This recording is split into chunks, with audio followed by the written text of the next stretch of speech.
Un lieu, une place, un monde tout aussi fascinant que ses habitants. L'horizon à perte de vue, les cascades assourdissantes et derrière, le ruissellement délicat des rivières. Une porte ouverte, une main chaleureuse sur l'épaule, un sourire sincère. Ici, c'est comme ça.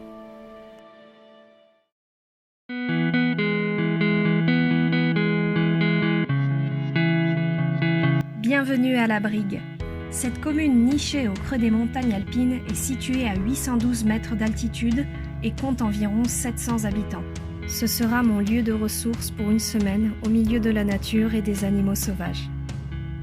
Le soir de mon arrivée à La Brigue, ma cousine m'a emmené manger à Casterino. C'est un petit hameau situé au cœur du parc national du Mercantour, à peu près 1550 mètres d'altitude. C'est dans cet endroit absolument paradisiaque que je partageais mon temps entre la randonnée et les balades à cheval.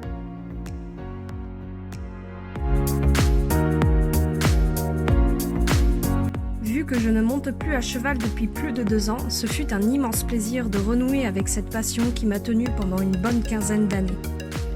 À une vingtaine de minutes de La Brigue se situe également la ville de Breil-sur-Roya. C'est ici que j'ai fait une superbe descente en kayak.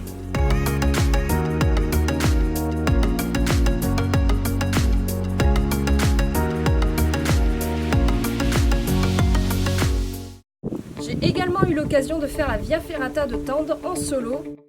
Et croyez-moi, ça en valait la peine. Il faut compter environ une demi-heure pour se rendre au départ de la Via Ferrata, située à 820 mètres d'altitude. Elle commence en douceur avec un pont de singe avant de s'attaquer à l'escalade de la falaise. Le dénivelé de cette Via Ferrata est de 330 mètres. Je vous conseille de temps à autre de prendre une petite pause afin d'admirer la vue.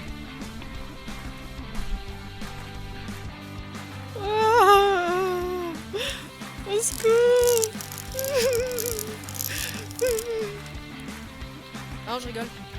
C'est bon, hein?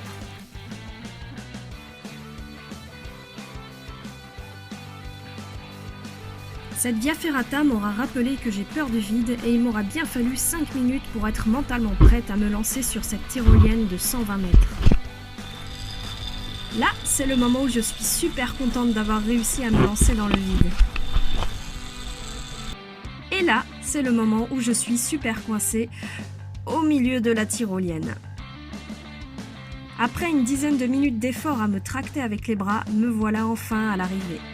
Mission accomplie. Bienvenue à Saorge, cette commune compte à peine 500 habitants et c'est pour moi un endroit incontournable à voir lorsqu'on est en balade dans le parc national du Mercantour. Dans ce village plein de charme, on se croirait même dans un labyrinthe. Retour à Casterino pour une randonnée au lac des Grenouilles. Mais avant, il me prend l'envie de faire un peu de piste. Sur du goudron comme sur une piste de 4x4, la 4L a déjà fait ses preuves. J'étais en train de marcher paisiblement au cœur du parc national du Mercantour, me dirigeant tout doucement vers le lac des Grenouilles. Et c'est là que j'entendis un cri qui me fit sursauter. Après avoir croisé un chamois le matin même, je venais de découvrir le lieu de vie des marmottes à 2 pas du lac des Grenouilles. Sauvages mais pas très farouches, elles m'ont laissé passer un beau et long moment d'observation avant de me diriger vers le lac des Grenouilles. Ces belles rencontres marquent pour moi la fin de mon séjour à La Brigue et le début de la route vers l'Italie.